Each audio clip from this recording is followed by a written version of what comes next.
Here with my brother Kalai. What up? Me and him went to high school together. I've known this guy for about 5.5 years now. Out of all the people in high school, he was I believe the only one that I know of in my personal group that has also, built his relationship with Christ. He goes to a Catholic university, and this dude's very avid about his church going, about his scripture reading, and just overall great guy. But we just were hanging out, or I guess not really hanging out, but you'll see in the prior video that those people that we were on the phone with, people that we went to high school with, people that we knew very well. Bro, why do I want to drive around and honk at people? No, we're gonna go do something. We're gonna go make money. Make money doing what? We're gonna rob people. Why? I have to make a couple of deals today. I gotta drop off a few packages. And fortunately, just now we got to talk a little bit about God and about our belief system and about the ways of the world. They're just like a lot of people in this generation, they're very caught up with, lust and vanity and vexation of spirit, as it's talked about in Ecclesiastes 1, which I actually went over today, which is crazy because I got to see that firsthand just now. But I asked them, I was like, hey, like when do you guys want to have kids, right? Because that's not like the purpose of life, because truly fulfillment is fulfillment through purpose, which God gives you. And personally for me, I think having a family, especially as a man, is one of the most fulfilling things and purposeful things that will drive you in life. And to hear people just be like, oh, I don't want to have kids, and I'm just gonna have sex, and I'm just gonna hook up with a bunch of people, and when I'm ready, I'm gonna settle down. It hurts because I feel like a lot of us, especially in our generation with social media as well, and the amount of influence, that it's very easy to get caught up into that and to conform to the ways of the world and not be able to renew your mind. And some people might not even have that option. Some people might not even be able to. They probably don't even know about Christianity. They might not even know about all of these different types of ideology, or even just like stoicism. Just like ways of improving your mind and fortifying your mind and like controlling what gets put in, and through that what comes out. So Clay, if you want to speak on that a little bit, honestly, what your thoughts are, and like just honestly like kind of like go over what you see in college, because Clay is at a even though it is a Catholic university, there can be some people out there that might reject that, or may have grown up within that I guess constraint that some people can feel where religion is forced on them. So yeah, low-key just hearing people, like, I don't know, it's a bit different because I go to a Catholic school, and some people have that exact same mindset where it's like, oh, I'm just gonna go fuck around, sleep with whoever I want, and then I'm 40, maybe I'll settle down.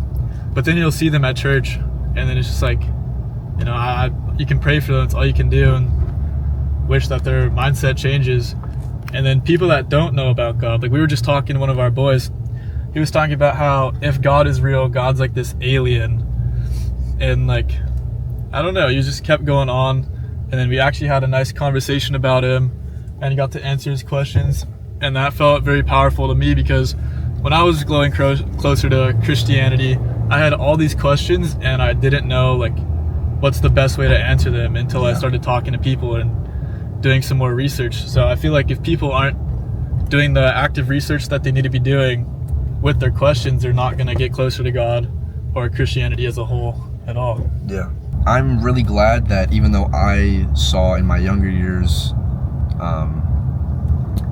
Christ more as a punishment than a privilege, I'm glad that I still had that opportunity to be there and go through it, even if as a kid I didn't understand or I didn't like it, because it has opened so many doors for me now. Like what if some people don't even have a Bible in their house? They don't even have a gateway to literally changing their lives. It's so sad. Like, so many people just think religion, and really they think about religion, not even relationship. You do not need to know every single detail of what happened in Jesus's life to like be considered a Christian, or like this and that. There's no such thing as a good Christian or a bad Christian. I hate that term, because like what if you only do a certain amount of things right within your Christianity or whatever, then God's not gonna love you anymore. Like, no, you could literally be a sinner. You could literally commit an abundance of sexual immorality, even murder, like we see Paul. He literally says he is the biggest sinner, and God still forgives him and still loves him and wants him to change, right? And it's so sad that some people don't even like know about that. Some people might not even have that option, right? And like, it kind of just breaks my heart to see everybody start to conform to the world.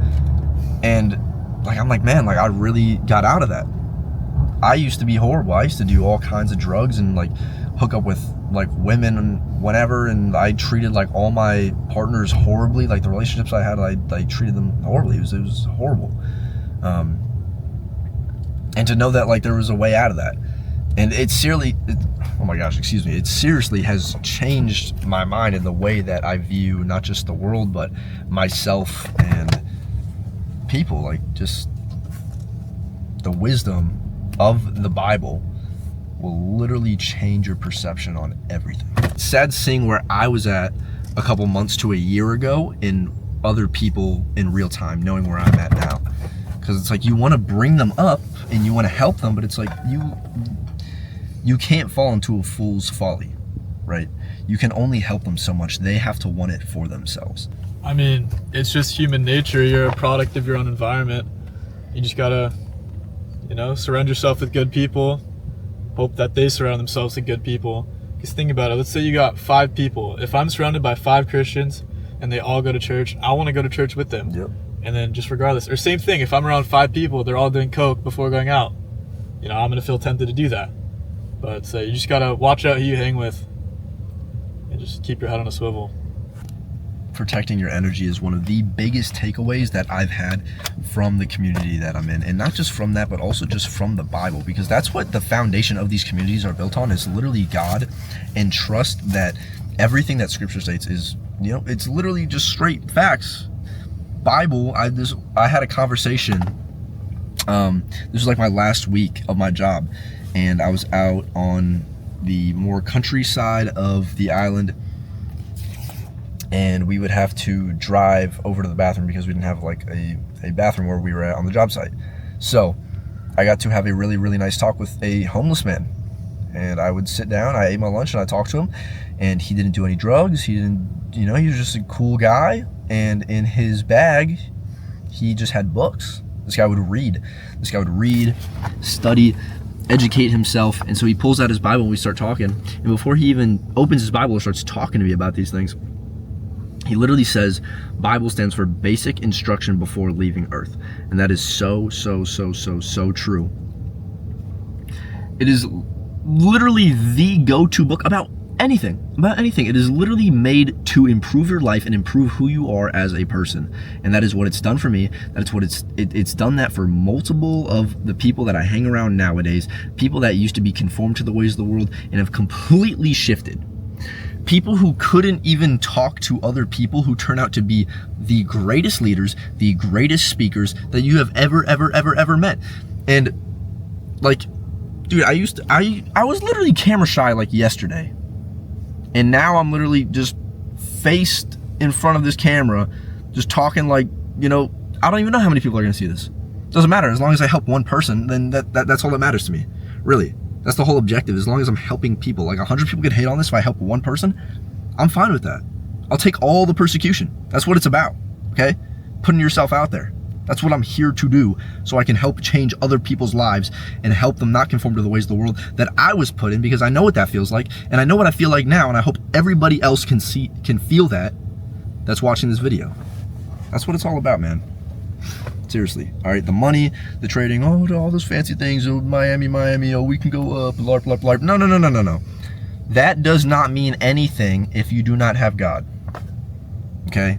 Because then you will just fall to the sin, you will fall to the ways of the world, and then you're going to be corrupted, and you're going to be left with nothing. Okay? The reason why God gives you those gifts and gives you these great things is for you to do the will of your Father. It tells us that in Matthew. To do the will of your Father. Okay? He who gave you all of these things almost wants to see it reciprocated. Because he loves you. And that's what's best for you. You're going to turn out so much better from doing the will of God than doing the will of the world. refuse your fleshly desires. Do not go and hook up with that woman. Do not go and smoke that joint. Do not go and do that line of coke or bag, whatever, okay? And all that pledging in college is going to do for you is just going to surround you with more people that are going to bring you down, okay? Seriously. Oh, I'm young and I'm going to have fun and I want to hook up with all these people before I settle down and whatever, because that's what you think you deserve. And you're like, oh, well, God will just forgive me later, which he will, which is sad, which is so sad, because how are you going to, like, you're basically spitting in God's face and do that, all right? 1 Corinthians chapter 6, verse 18 says to flee fornication, for every sin that a man commits is not of him. But the sin of fornication is against his own body. For you were bought with a price. Your body was bought with a price. You are the temple of God. The temple of God is within you, and you have been made in his image. So for you to please yourself and worship yourself through fornication, you are basically slapping him in the face. That's like your mom and dad gifting you a car, and then you go and crash it, and you're like, oh, because I don't like this one, or I want a new one, or I'm going to do whatever I want with it, because, you know, even though it was gifted to me, it's mine now, so I'm going to do whatever I want. That's basically what you're saying. That's basically what you're saying. I mean, think about it. Going back to this Miami LARPing, this whole culture right now, you might be successful. You might have a nice car. You might have all these girls, all these drugs. What happens? God's calling on you. Oh no, your girl's gone. That's God calling on you. Yep. Then what? Oh, you crash your car. That's God calling on you. But you think you're so successful by yourself that you don't need God. But this is just God calling on you. He doesn't want to have to punish you, take things away, but he goes to the extreme just so that you actually, like, look into him and start thinking, like, oh, maybe God is real and I can't just be living for myself. Like, look at Togi, for example. Started gambling, doing all these drugs, doing everything. Then he fucking overdoses, and now he's a Christian. Yep. And, like, he's a perfect example. Amen. He was interested in Christianity, you know, thought he could live for this world, overdosed. Then he had all these questions, and then went on Bryce Crawford and became a Christian. Like, it just shows you can't be living for this world. If anyone is ashamed of me and my words in this adulterous and sinful generation, the Son of Man will be ashamed of them when he comes in his Father's glory with the holy angels. If on earth here, if people are talking about God, or if somebody says, like, oh, do you believe in God? And because you're going to be feared of being judged or persecuted, you say, no, even though you do, and you're like, no, I go to church and I'm a Christian and I read my Bible.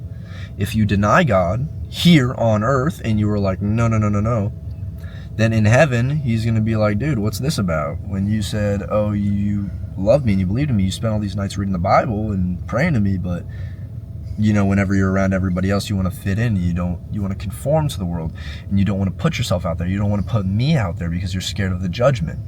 He's going to be like, all right, well, I don't know you either. Now, this does not mean that you should be like, oh, wow, so God's just not going to forgive me? He hates me? No, he still loves you, okay? But it's the same way when you make a mistake to your parents, right? If you disappoint your parents, like, they don't hate you. They're just disappointed. They're like, oh, I raised you better than that. You should have known better. You know, obviously there's always forgiveness if in your heart you are truly sorry. If you are truly sorry, like, somebody could sin their whole life, and at the end, this is a question that one of the guys that we just saw from high school asked us. He was like, all right, if I sin for my whole life, but at the end I truly repent and I feel bad, is God forgive me? Absolutely. That's what Jesus came down here for.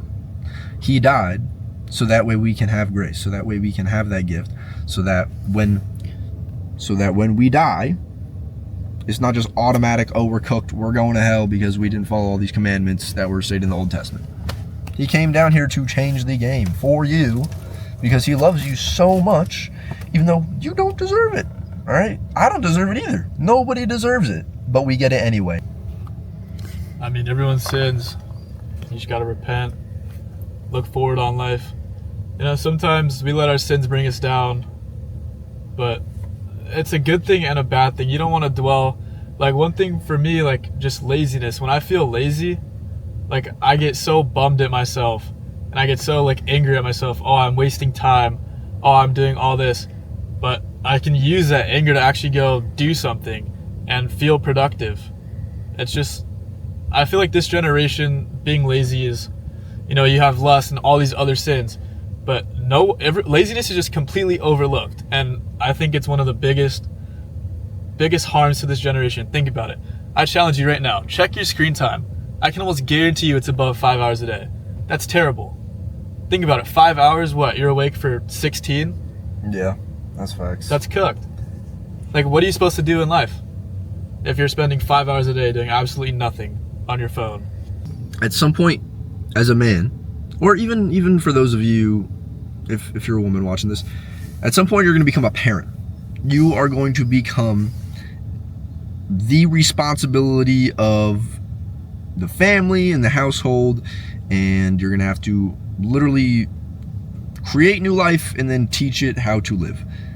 That is probably one of the biggest responsibilities in the world in your entire life. So how long is it going to take you to become that person? Okay? Because you just have to step to the plate. So many people that have kids, like all of them, majority of them say, it's like, yeah, you just have kids and then you do it. You just go through life. You just go through life and you got to do what you got to do, because guess what? There's no other option. You have a kid. You have a life. You have life to bring up. There is no other option. You have to raise this new life to become a functioning member of, I guess, well, not society really, because I mean, you don't want to conform to that, but they have to be a person. They have to, like, they have to be able to function.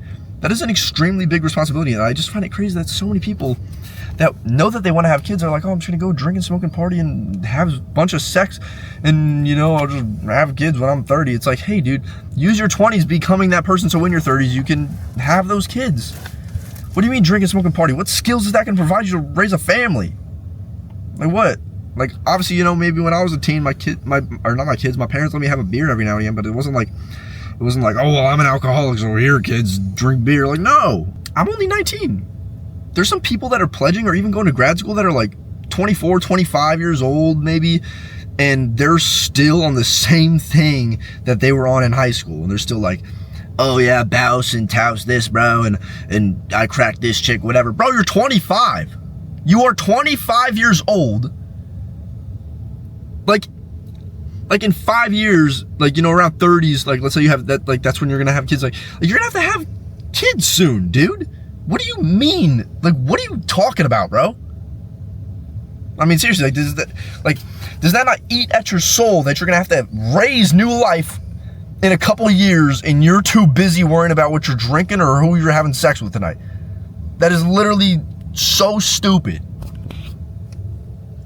I mean, one thing I wanted to say is, talking about conforming to this society, I go to a Catholic school, and in my Christian class, the teacher didn't even want to teach this, but we were required to read a book, and in the book, it justifies this girl who rips out pages of the Bible because she's a homosexual, because she gets an abortion, because she does all these things, and every time she does something that she doesn't agree with that's in the Bible, she rips out the pages and burn them. And my teacher was like, guys, I don't want to teach this.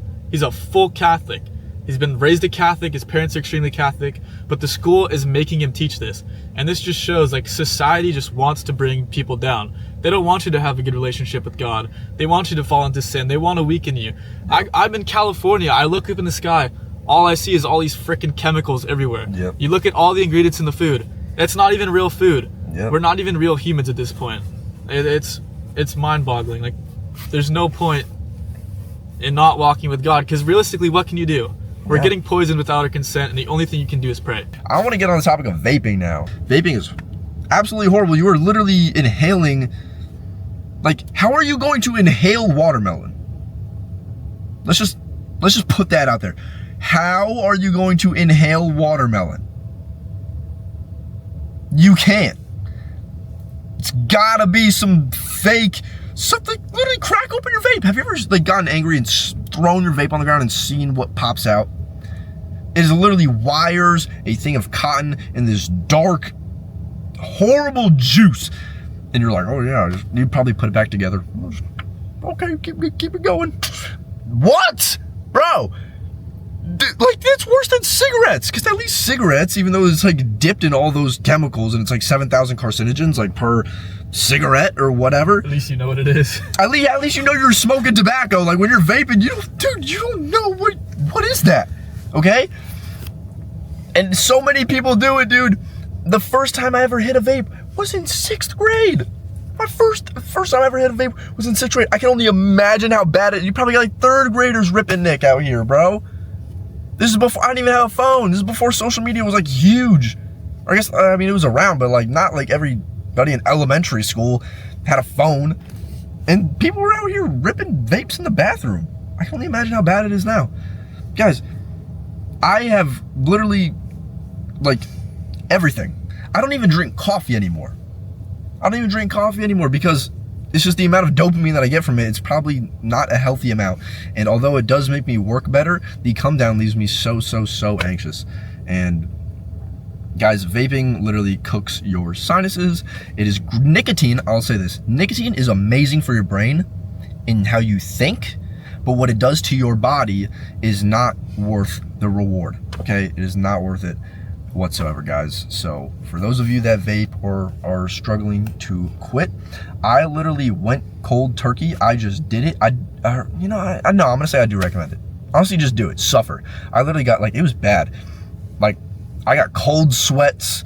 I got like a fever. I was going through it. I got like real withdrawals. Just quit. Literally just quit. It is not doing you any good. Okay, and people are like, well, I want to do it to fit in. Hey, dude, if you got a vape to feel like you fit in, bro, you're hanging around the wrong people. Okay? You're like, oh, who am I going to talk to? Who am I going to be around? It's like, then I have to do it by myself. Do it by yourself, bro. Okay? Do it by yourself. If everybody around you is drinking, smoking, and partying, this guy is literally an example. All of his friends go out and drink and smoke and party and just waste their time and waste their life. And you know what he does? Even though it sucks at times to be by yourself and be like, all right, well, I guess I can't go out and talk to anybody. Guess what? You crack open a book, read something, learn, build a skill. The Bible is there. Read. Pray, better yourself. While everybody is going down, you can literally be on the come up. So that way, when you come out of college 4 years later, everybody's gonna look back and be like, oh man, like, whoa, what happened? And they're be like, oh, well, look at him, look at Clay. Clay actually put his time in. Clay actually bettered himself and either learned a skill or even just applied or gained knowledge and applied wisdom to his life that's going to make him a better person to get more opportunities because he put the time in while you were drinking, smoking, and partying. He was reading and suffering and doing it by himself, being alone, because that's really what it is nowadays. If you're not drinking and smoking and partying, everybody's gonna be like, oh, you're lame, blah, blah, blah, blah, and then you're just gonna be like, all right, well, I guess I'm gonna do this by myself. And that's what you gotta do. Okay? Everybody else went off to college, and I decided I'm gonna make something work.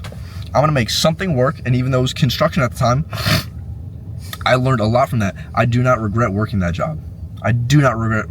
It has literally opened so many doors in my brain for me, which sounds crazy, but no, seriously, construction is a hell of an industry.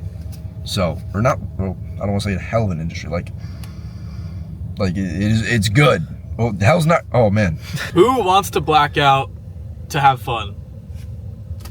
You know, I recently just got a new job. I'm head of marketing and growth for this app, and people are like, let's go. Oh, there's no way. How do you have a job? And it's like, I have calls Thursday at night and Friday at night. They're like, what? We don't know about that. I was like, yeah, you guys are going out to the bars. You guys are doing all this stuff. And you know, the one thing that really pains me the most is one of my best friends in college. He has all these dreams and aspirations. He wants to do all these big things. He talks about it. He's like, oh no, I partied too much in high school. I don't want to be going out anymore. But he still goes out because his friends are forcing him to go, and he tries to force me to go. And then like 3 weeks ago, he goes, you know what? Maybe I'll just end up working for you one day. And I was like, that just breaks my heart. This kid has all these aspirations, but he's hanging around the wrong people. He's going out every like free chance he gets, and he's literally bringing himself down. You know, he wanted to be a business owner, then he goes to me and says, maybe I'll just work for you one day. Like, that's a prime example. And I mean, like, there is a balance of having fun. Like, obviously I'll have a couple drinks. Obviously I'll go out and hang out with people. But it just gets to a point where it's like, are these people bringing me down? Or it's like, are these my friends and they're not going to force me to go in the bathroom and rip a line of coke? Yep. Or are they going to respect my decision and say, oh, I know you quit vaping. I'm not going to vape around you. Because my friends do that in college. But it's just like, are the friends really your friends? Do they respect your boundaries? And even if they're not bringing you down, but they're not necessarily bringing you up, you know, they're just like at that equilibrium, you don't necessarily need to cut them off, but it's like, that's good because then you can distance yourself from them and actually put your head down, because complacency kills. You know, first semester I was so complacent. Obviously new to college, I had to make friends, become popular. I was getting drunk all the time.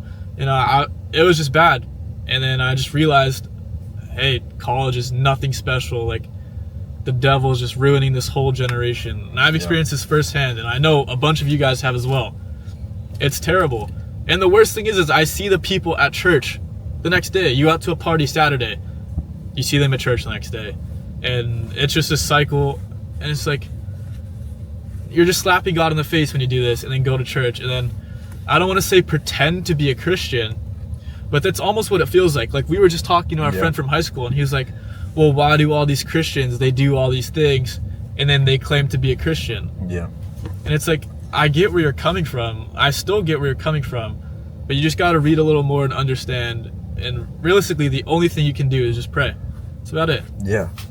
Absolutely. No. So, I wanted to touch on that because that's a really good point Colette brings up. So, most people our age go to college because that's what they've been promised. Like, they've been promised a good job, good degree, good life, everything's gonna be great, because that's what worked for their parents.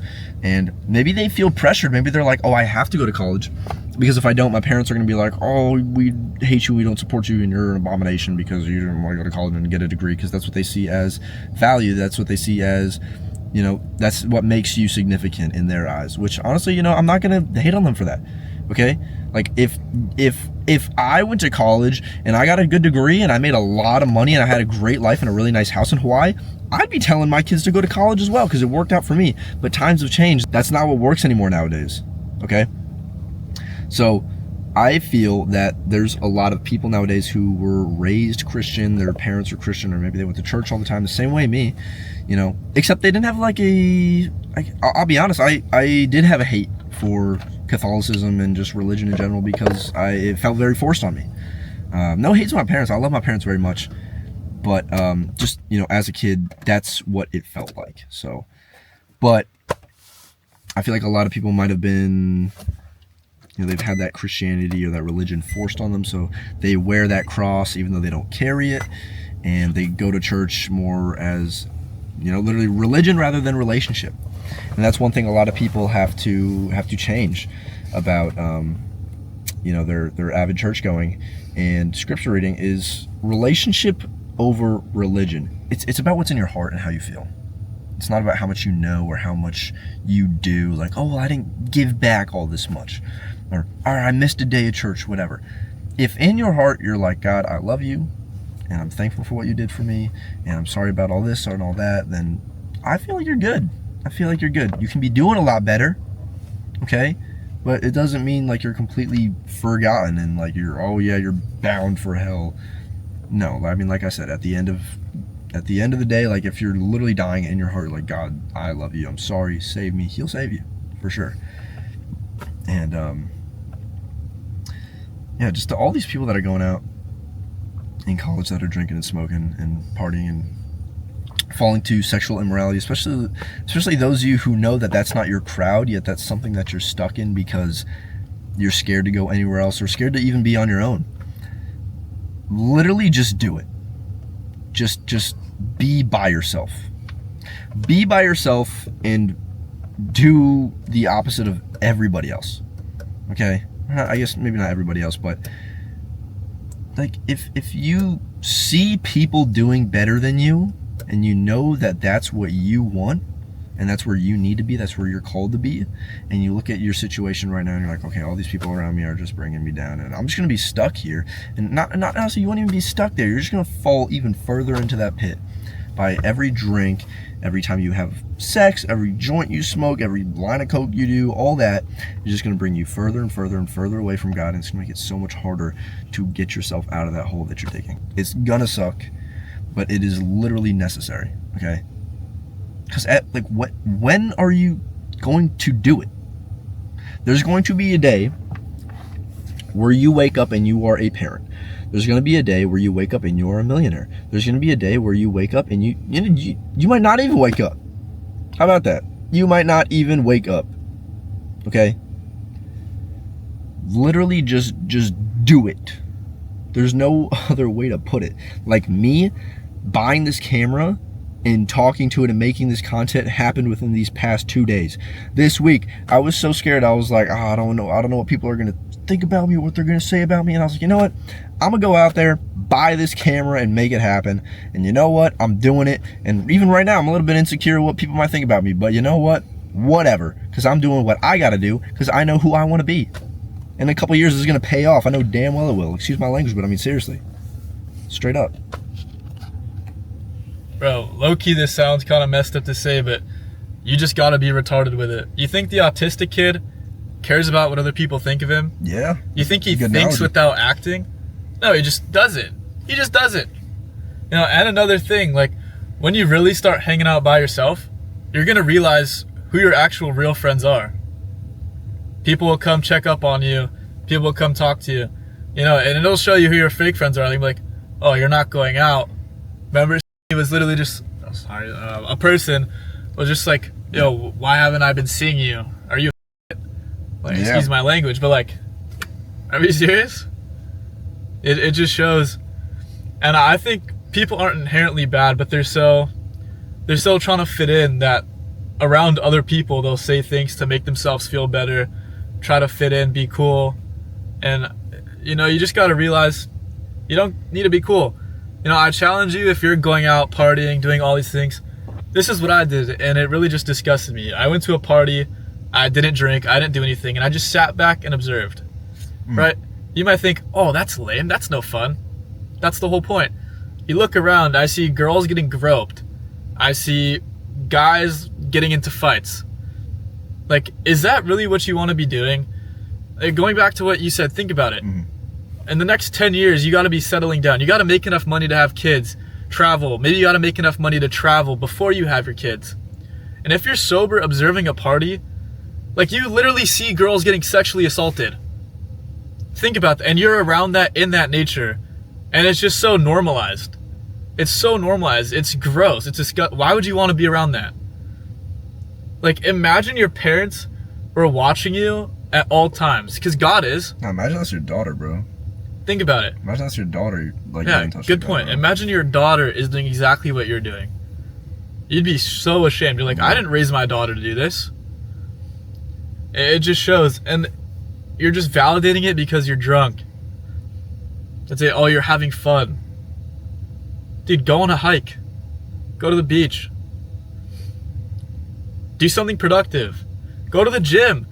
Dude, doing something naturally, something like that, literally look it up, right? If you're doing something that's short-term dopamine, you spike and then you crash. You go to the gym, it's a rise and a slow fall. You do something productive, it's a rise and a slow fall. Why would you want to keep spiking your dopamine throughout the day? You're just going to keep ending up chasing your highs instead of just having, you know, natural dopamine that just like almost stays at a baseline because you're doing something productive. Well, ladies and gentlemen, absolutely amazing. I guess we could say kind of like a podcast, I guess. But yeah, we're just dropping some knowledge and yeah, just kind of sharing our opinions on the ways of the world and how God has changed our lives and how we act. I want to apologize now for any language we may have used or, you know, things Sorry, we may have guys. said. Nah, it's all good. But yeah, this is going to be a really controversial video. It has to be said. All right. I know a lot of you guys have already heard this, but I think what's more important is, you know, maybe if you're our age, if you're kind of like-minded like us, or maybe you're too scared, you're on the fence about God, or you're on the fence about, you know, fully making that switch, that change, and like, oh, I don't know how people are going to see me, whatever. Dude, just do it. All right. It's going to suck. It might suck, or who knows, it might even be the best thing ever. I mean, personally for me, it was like, oh man, like all my friends are going and they're doing this and that. But I was like, all right, what are my friends doing? They're going out drinking, smoking, and partying. Is that something that I want to do? No. So, although it hurts, it is what it is. You got to accept it and let them be. The same way God gave you free will and he was like, I love you and I want you to come to me. But if you're going to choose to not be with me, then I'm going to respect that because I love you and I want what you know, whatever you want to do, then sure, go for it.